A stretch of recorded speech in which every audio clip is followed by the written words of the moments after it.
नमस्कार। The pillar के लिए मैं राजवीर सिंह सोलंकी और मैं समीक्षा नारायण। हम बात करेंगे दिल्ली विधानसभा चुनाव 2025 की। अभी घोषणा होना बाकी है, लेकिन रेवड़ियों की बरसात हो चुकी है। चाहे आम आदमी पार्टी हो या बीजेपी हो, कांग्रेस का भी शेष है। हम बात करते हैं कैंडिडेट लिस्ट की। आम आदमी पार्टी ने 2 लिस्ट निकाल चुकी है, 7 की और 20 की। कांग्रेस भी 20 कैंडिडेट की लिस्ट निकाल चुकी है, लेकिन कांग्रेस बीजेपी अभी पीछे है, क्योंकि रेवड़ी बांटने में आम और बीजेपी बहुत आगे है। चुनाव के पहले आम आदमी पार्टी और बीजेपी ऑटो चालकों के लिए और महिलाओं के लिए कुछ स्पेशल रेवड़ियां और स्कीम्स जिनकी सर बात कर रहे हैं वो लाई है, और आज वो हम आपको बताएंगे। सर आपको बताएंगे कि भाजपा की लिस्ट में क्या क्या शामिल है, और मैं आपको बताऊंगी कि आम आदमी पार्टी कौन सी नई रेवड़ियां इस बार लेकर आई है जिससे विधानसभा चुनाव में फायदा होगा।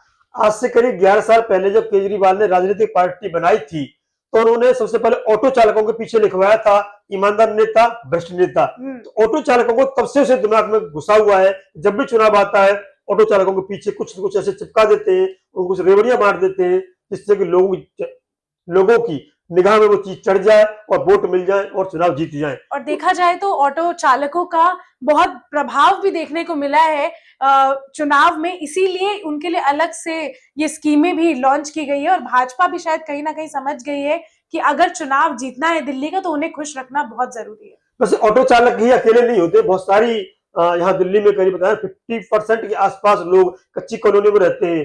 तो वो कहीं ना कहीं जब भी घूमते हैं, ऑटो चालकों की बैक होती है, उस पर नजर पड़ती है क्या चिपका हुआ है।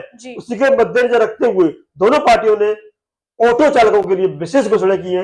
मैं बीजेपी की नंबर 1 सुनाऊंगा, फिर समीक्षा आम आदमी पार्टी की सुनाएगी।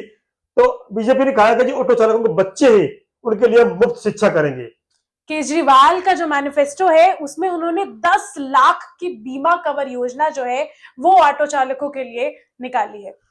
ये बता दें, बीजेपी ने भी यही सेम घोषणा की है, पर अमाउंट नहीं लिखा है। उन्होंने कहा है कि हम जो ऑटो चालक है उनके लिए जीवन बीमा का कवर देंगे, चाहे एक्सीडेंटल बीमा कवर हो या अन्य बीमा कवर हो, पूरा देंगे। आम आदमी पार्टी ने अपने जो घोषणा पत्र है उसमें यह भी बोला है कि वो 1 लाख रुपए ऑटो चालकों की जो बेटियां हैं उनकी शादी के लिए प्रोवाइड करेंगे। साथ ही बीजेपी ने कहा है जो ऑटो चालकों के लिए तीसरी जो बात कही है वो कही है पीएम आवास योजना है, उसके तहत उनके लिए घर की हम व्यवस्था करेंगे। ऑटो चालक जो वर्दी पहनते हैं उसके लिए 2,500 रुपए। चौथी जो घोषणा की है बीजेपी ने, ऑटो चालकों के लिए लास्ट माइल कनेक्टिविटी जो होगा उससे रोजगार की सुरक्षा देंगे। ऑटो चालकों के जो बच्चे हैं जो कोचिंग क्लासेस संस्थानों में जाके पढ़ाई करना चाहते हैं उनकी जो शिक्षा का खर्चा है वो आम आदमी पार्टी उठाएगी। ऑटो चालक जो हॉल्ट एंड गो जो ऑटो स्टैंड बनेंगे, उससे उनके लिए कभी भी सवारी मिलने में परेशानी नहीं होगी। ऐसी व्यवस्था बीजेपी ने घोषणा की है। एक कनेक्टिविटी ऐप जो शायद बंद हो गया था पर वापस उसे लॉन्च करने के लिए आम आदमी पार्टी ने घोषणा की है कि पूछो ऐप वो वापस से लॉन्च करेंगे। केजरीवाल ने 5 की है और बीजेपी ने 7 की है। तो बीजेपी की छठवीं जो घोषणा है वो है ई रिक्शा जो चालक है उनकी बिजली चार्ज होता है, ई रिक्शा चार्ज होता है, उसके लिए वो अनुदान राशि देंगे। साथ ही जो 7वीं घोषणा है बीजेपी की वो है जो ऑटो फिटनेस सेंटर है उनमें जो करप्शन से होता है उससे वो रोका जाएगा, ऐसी व्यवस्था करने वाले हैं। ये जो 2 तरह की घोषणाएं हैं आम आदमी पार्टी और बीजेपी की तरफ से, उसे कितना लाभ होगा, जनता कितना इस पर भरोसा करेगी, किसकी बातों पर ज्यादा भरोसा करेगी, तो बताइए।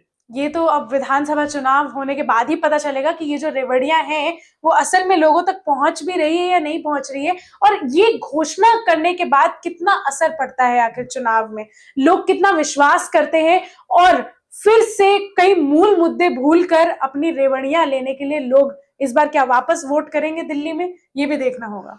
ऑटो चालकों के अलावा और भी बहुत सारे इस तरह के लोग हैं जो गरीब हैं और वो वास्तव में अपना जीवन यापन ढंग से नहीं कर पाते, उनके लिए भी ऐसी योजना आनी चाहिए। अगर योजना ला ही रहे तो रेवड़ियां बांट ही रहे तो साथ में मध्यम वर्ग की भी अनदेखी नहीं कर सकते आप। मध्यम वर्ग क्या होता है, वो इंस्टॉलमेंट में बहुत सारी चीजें ले लेता है, घर लिया, मकान लिया, कार लिया, कुछ भी ऐसी चीज ले ली और बड़ी समस्या आती है उसको, जो कि अभी कोरोना काल में देखा भी गया था कि उन्हें भोजन की परेशानी हो गई थी, तो भोजन तक उन्होंने लाइन में लग के लिया था। तो रेवड़ियां जब बट रही है तो मध्यम वर्ग का भी ध्यान रखना चाहिए। वैसे ये रेवड़ियां कब तक चलेंगी, सुप्रीम कोर्ट भी कई बार इस पे उंगली उठा चुके हैं। बात आती है दोनों की तुलना करें हम, आम आदमी पार्टी रेवड़ियां, बीजेपी की रेवड़ियां। तो आम आदमी पार्टी देखिए स्पष्ट खोला है 10 लाख का बीमा, 5 लाख का एक्सीडेंटल कवर, 1 लाख बेटी की शादी, 2,500 रुपए वर्दी। किंतु बीजेपी ने कहीं नहीं खोला है मुफ्त शिक्षा के लिए जरूर बोला है, बच्चों के लिए मुफ्त शिक्षा रहेगी, पर अमाउंट कहीं भी हाँ। स्पेसिफाई नहीं की। पीएम आवास योजना तो है ही, हम्म। उनके लिए स्पेशल कर दी गई है। हाँ जी। हॉल्ट एंड गो स्टैंड की व्यवस्था है। और व्यक्तिगत लाभ वाली बात आती है, कहीं कि केजरीवाल ने इसमें बाजी मारी है। बाजी मारी है। और लोग ज्यादातर जब अमाउंट देखते हैं तो उससे ज्यादा प्रभावित होते हैं जी। कि 1 लाख की जब धनराशि कोई ऑटो चालक सुनता है कि उन्हें मिलेगी, 10 लाख का बीमा कवर योजना मिलेगा, तो वो प्रभाव जो है वो अलग तरीके से डालता है लोगों पे। ये तो वोट पहले घोषणा होगी, फिर वोट पड़ेंगे, तभी परिणाम हम आप तक पहुंचाएंगे। लेकिन आप कमेंट में ये अवश्य बताएं कि दोनों की जो रेवड़ियां हैं, क्या ये उचित है? उचित है तो किसकी ज्यादा अच्छी उचित है, हमें बताइए। और बने रहिए द पिलर के साथ। जय हिंद, जय भारत।